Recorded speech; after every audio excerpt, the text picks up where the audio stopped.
channel. For today's video, magre-review tayo and unboxing ng bagong Aegis Boost Plus. So, this is made by Geek Vape. Syempre, basta nakita nyo maangas ang disenyo, matik yan, Geek Vape na. So, magka-unboxing tayo and review. And then, bago ko ibaba yung camera, kung hindi ka pa nakasubscribe sa channel ko, you must. So, subscribe kayo. And then, click nyo na rin yung notification bell para updated kayo sa mga parating kong mga videos. So, ano pang hinihintay natin? Let's go!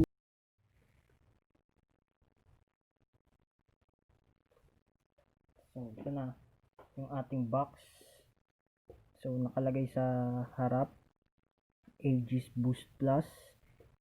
Then, ito yung picture ng device natin. So, kung ano yung nandito sa display picture, siya yung nandun din sa loob. So, gunmetal yung color. And then, Geek Vape. And 5.5 ml. So, malaki na yan para sa isang pad. Then, 40 watts. Sa gilid, the Mighty Boost got triple system. So, ganun din sa kabila. So, open na natin. Yung pagbukas mo, nandiyan na mismo yung device. Yan. So, tingnan muna natin yung laman ng box.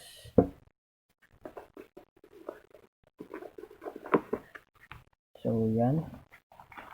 Dito yung ating user manual. So, para sa mga beginners, isasuggest ko na basahin nyo ng mabuti itong manual para hindi kayo mahirapan sa paggamit or hindi kayo magkaroon ng problema sa paggamit ng Aegis Boost Plus. So, meron ditong mga warranty cards. So, napakahalaga rin yan. So, ito yung kanilang warning. And then, yan. Promotional cards. And then, yung warranty card. So, meron kang extrang drip tip. So, actually, ito yung naka-install talaga sa kanya ng una. So, pinalitan ko kasi mas gusto ko talaga yung rounded type. So, meron kang flat type na drip tip. And then, meron tayong extra coil. Yan. And then, USB, micro USB charging cable. So, yun lang naman yung laman ng box. So, dito na tayo sa mismong device. So, yung device natin, ito na. Kitang-kita nyo naman. So, Aegis Boost na Aegis Boost din yung itsura niya. Yan. So, dito sa harap, Geek Vape. Yan. So, ganun pa rin. Rubber pa rin to. And then, nandito pa rin yung kanilang leather. Yan. And then, yung metal. Nandiyan pa rin. So, sa kabila naman, Aegis. And nandito yung charging port natin. Yan. So, sa harap, ito na yung screen. So, medyo mas malaki na yung screen niya kaysa dun sa naunang Aegis Boost. So, firing button natin.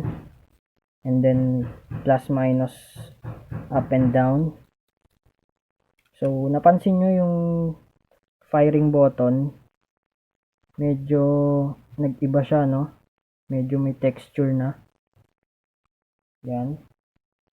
So, dito naman sa pad, para naman tanggalin yung pad, yung cartridge natin, ganun pa rin. So, meron ka rin i-click dito para maangat mo. Yun, napakadaling iangat. So, andito yung adjustable air hole natin. Napakadaling i-adjust niyan. So, medyo mas malaki na yung air hole niya. And then, ito yung ilalim natin, yung coil. So, 0.4 Cantal wire.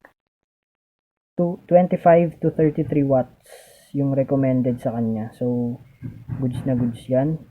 So, nakalagay dito, Geek Vape. Yan.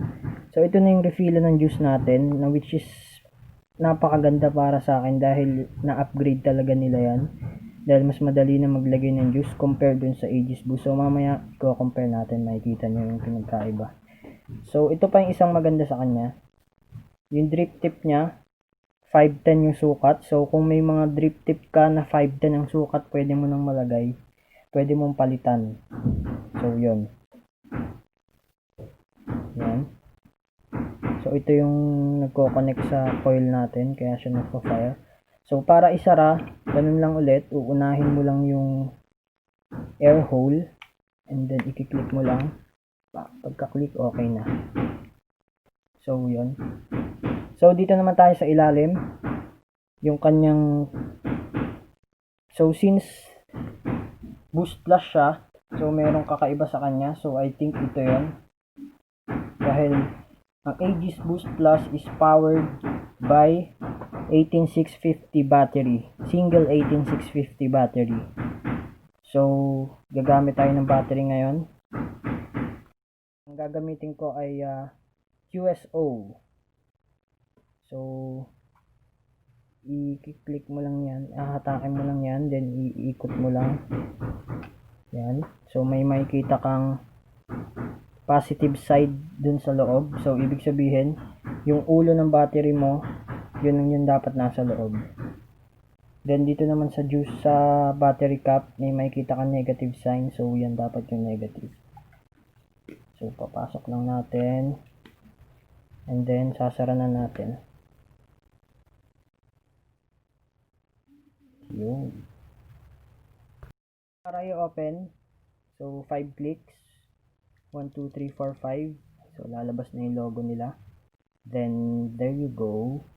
Ayan na, makikita nyo na yung wattage nyo. And then, yung mode, naka-power mode tayo. Ayan. Naka-power mode tayo. And then, dito yung battery life mo. So, 2 bars na lang sa akin, malapit na malobat. Then, nandito nakalagay yung wattage mo. And then, yung resistance, yung ampere, yung voltage, and puff counts.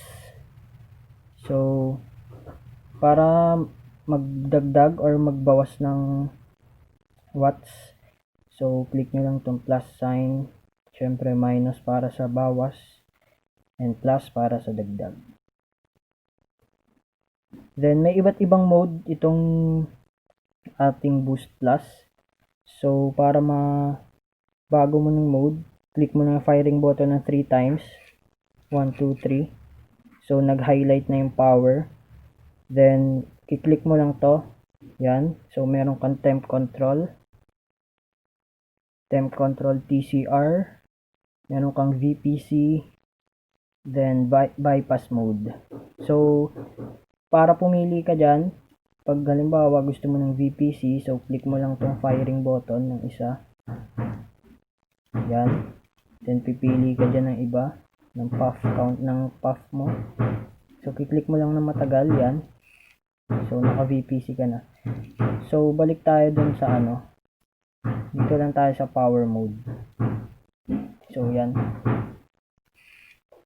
Then para naman malak mo yung wattage mo, para hindi na mabago yung wattage mo, so click mo lang yung plus minus button, then yan, lalabas yung lock. So may lock din doon, so hindi mo magagalaw yung wattage mo, pero makakapag-fire ka. Yan. Then para i-unlock, ganun lang ulit, press mo lang ng sabay, unlock na siya. Para naman mabago mo yung theme or gusto mo nang baguhin yung kulay, ng screen mo. So 3 times ulit din sa firing button. 1, 2, 3. So pag nag-highlights na yon, click mo lang na matagal yung plus minus. Then yan, mag-iiba-iba na yung kulay. So pipili ka na lang kung ano yung gusto mong kulay. So, para ibalik, ganun lang ulit. Click mo lang ulit yung firing button para mag-resume ka na ulit. So, yun lang. So, meron tayong stealth mode.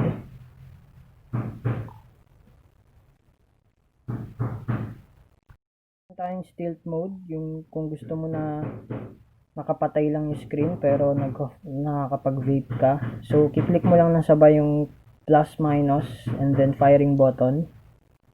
So, naka-stealth mode siya. Nakapatay yung screen pero yan, nagpa-fire. So, para ibalik mo lang, ganun lang din. Click mo lang, then okay na. So, kung gusto mo naman taasan yung brightness, so, click mo yung firing button, then plus button. So, yan, tataas yung brightness niya. Kung gusto mong bawasan, minus naman, click lang din ng firing button. So, yun. Yun na yung mga specs niya. So, lahat naman yan nandito sa manual. So, kung hindi nyo nasundan, so, pwede nyo makita yan dito sa manual. So, napakahalaga nito, kaya wag nyong itatapon to. Para sa mga sa mga beginners, sa mga new vapers. So, importante na may manual kayo para magets nyo kung paano ba talaga gamitin yung isang device. So, actually, kahit saan device naman, importante talaga yung manual. So, yun na muna siguro. Babalik ko na sa akin yung camera para masabi ko yung mga nagustuhan ko at mga hindi ko nagustuhan dito sa Aegis Boost Plus at para makapag cloud check na rin tayo.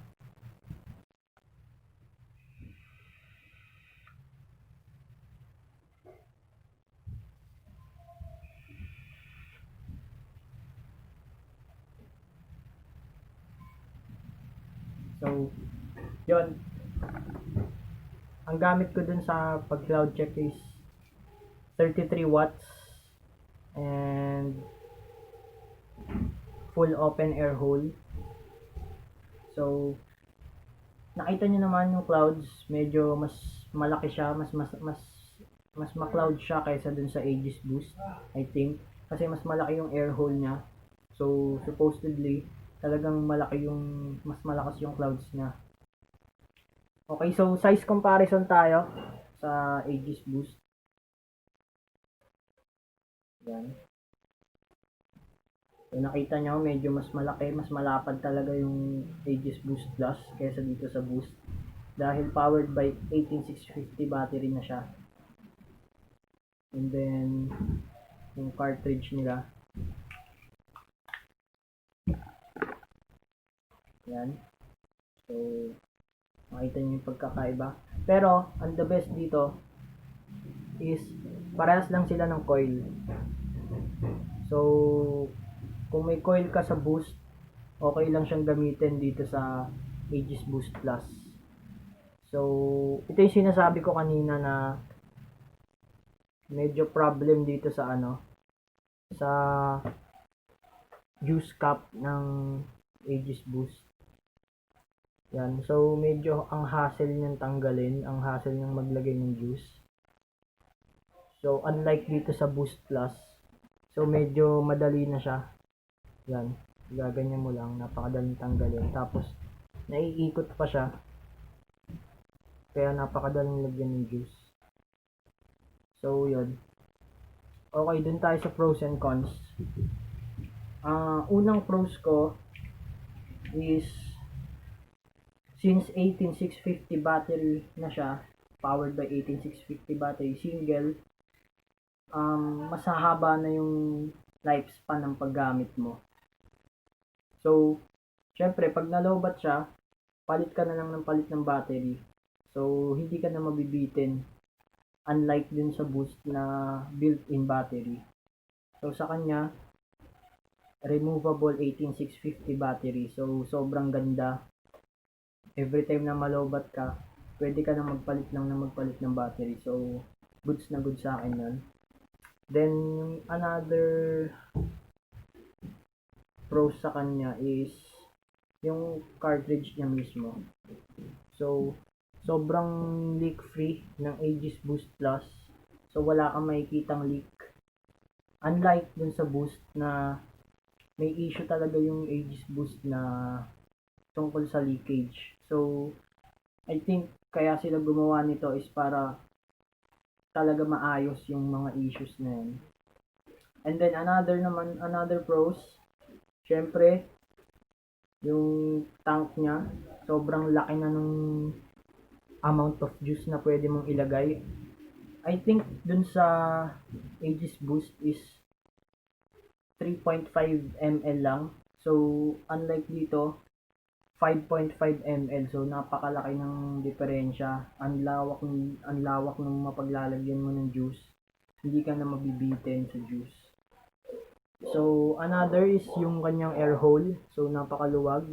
Ang laki. So, napakasarap hipakin. Sobrang solid.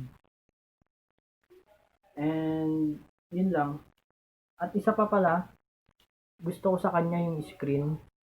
So, mas malaki na siya. No? Tsaka may forma na, pwede mo nang baguhin. Unlike dun sa Aegis Boost, na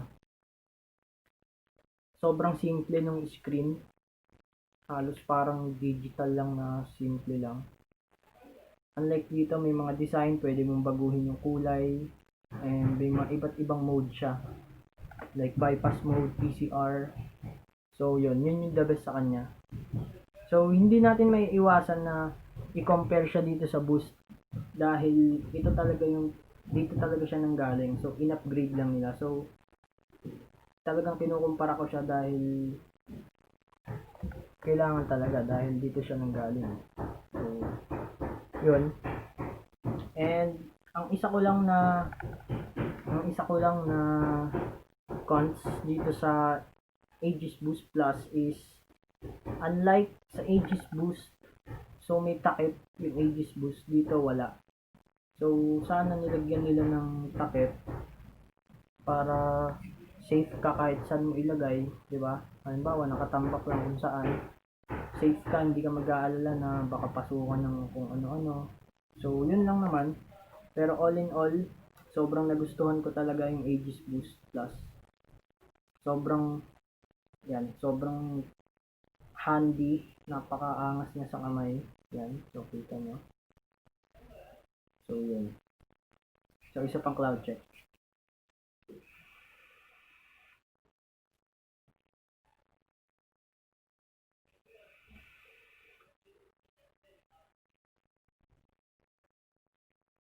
Grabe talaga yung flavor. Yung flavor niya parang mas lalo siya naging flavorful. Si Aegis Boost sobrang flavorful din yan. Pero parang mas lalo siya naging flavorful dahil dito sa Aegis Boost Plus.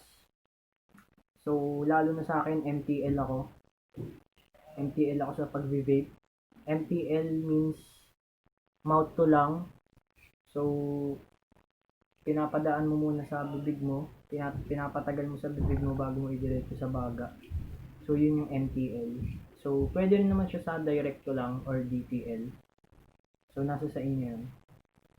So, yun. Sa mga magtatanong kung magkano ang Aegis Boost Plus, actually, meron na sa market.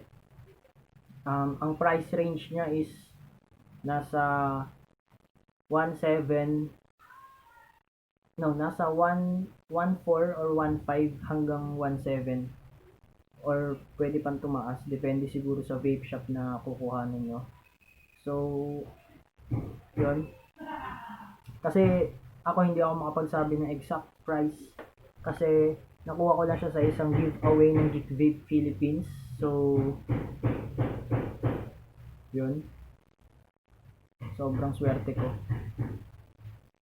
So, alam naman natin na basta Geek Vape, talagang hindi ka bibiguin ng Geek Vape.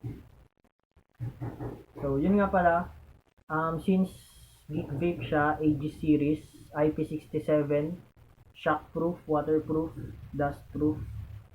So, talagang solid na solid. Hindi ka mag-aalala kahit na malaglag siya. That's all. Uulitin ko, kung hindi ka pa nakasubscribe sa channel ko, subscribe na. Click mo na rin yung notification bell para updated ka sa mga videos. That's all. Keep safe guys. Vape safe. I'm out.